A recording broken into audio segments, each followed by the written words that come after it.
O Jornal Rio Doce está de volta.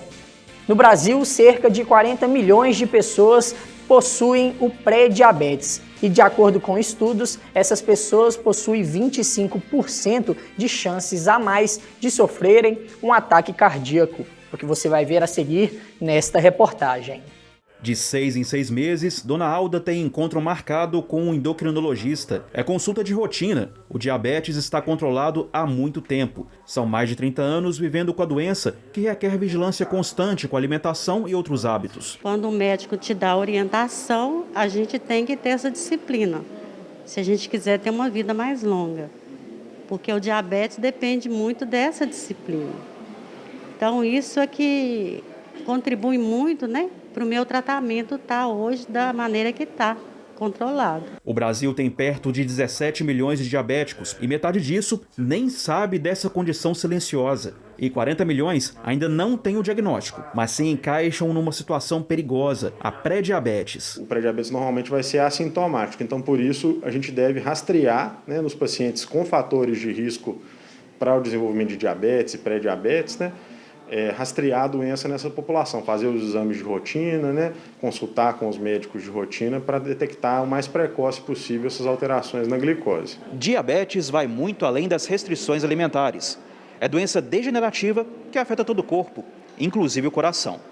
Um estudo apresentado neste ano em um evento internacional de endocrinologia analisou quase 2 milhões de internações de vítimas de infarto.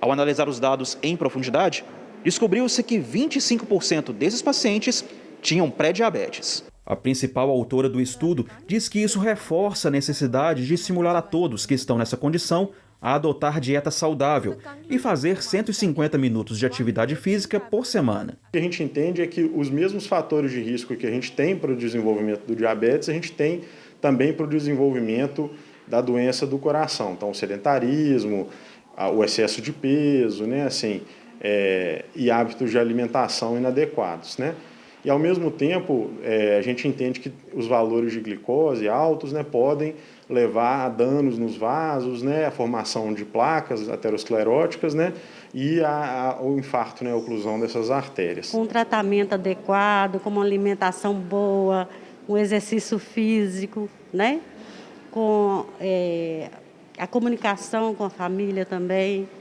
Eu acho muito importante, Eu acho que isso contribui muito para uma boa saúde. E nessa última semana, a Biblioteca Municipal realizou a primeira exposição esportiva aqui na cidade. E ela vai ficar disponível até o dia 10 de agosto. Confira agora. A exposição traz troféus, fotos e blusas usadas pelo democrata que levam os interessados para uma viagem à história do esporte valadarense. A mostra é uma celebração do esporte de Governador Valadares e traz as emoções vivenciadas nos anos passados. Os objetos e registros históricos do acervo foram reunidos com o passar dos anos, muitos doados pela própria população. Além da parceria com a Prefeitura, a contribuição da comunidade foi essencial. A exposição também contou com a ajuda do projeto Pingo d'Água, que ajuda ex-atletas e instituições que atuam na área de bem-estar social. Devido à pandemia, o comércio eletrônico tem se expandido até hoje, e isso melhorou dentro do setor da moda. É o que a nossa repórter Isabel tem para falar. Com a pandemia causada pelo Covid-19, o setor da moda foi muito afetado pelo fechamento das lojas físicas e pela suspensão de eventos e atividades presenciais. No entanto, isso abriu portas para que novos hábitos fossem desenvolvidos e outros setores de consumo fossem fortificados, como o comércio via internet, mais conhecido como e-commerce.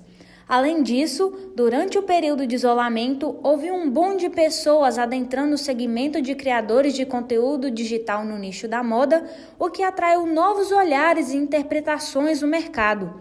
A pandemia do coronavírus ressignificou o universo da moda nos últimos anos. A crise mundial mudou a comercialização de roupas e digitalizou ou suspendeu os principais segmentos do evento.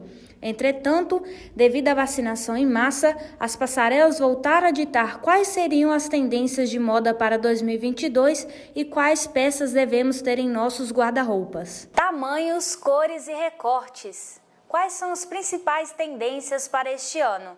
Especialistas trazem as respostas. Principais tendências de moda de 2022. Começando pelo comprimento mini. O tamanho das peças começou a subir em uma clara referência à estética vista nos anos 2000, que inclusive é uma segunda tendência chamada de Y2K, em uma tradução livre ano 2000, que faz referência às estéticas que foram vistas naquela época e que estão aparecendo de novo hoje em dia. Em segundo lugar, nós temos o color blocking, ou bloco de cores, que por meio da chamada moda dopamina, busca mexer com os sentimentos das pessoas utilizando cores na imagem. Em terceiro lugar, nós temos a jaqueta biker, a famosa jaqueta de couro, que na verdade é atemporal, mas como tudo tem os seus altos e baixos, e agora voltou ao seu apogeu, trazendo peso visual e um quê de rebeldia para a imagem. Em quarto, nós temos as plumas, os brilhos e os paetês, que buscam trazer de volta a sensação de glamour para o nosso dia a dia. E para finalizar, nós temos as transparências e os recortes estratégicos, trazendo um pouco de sensualidade e uma sensação de leveza e liberdade para a imagem.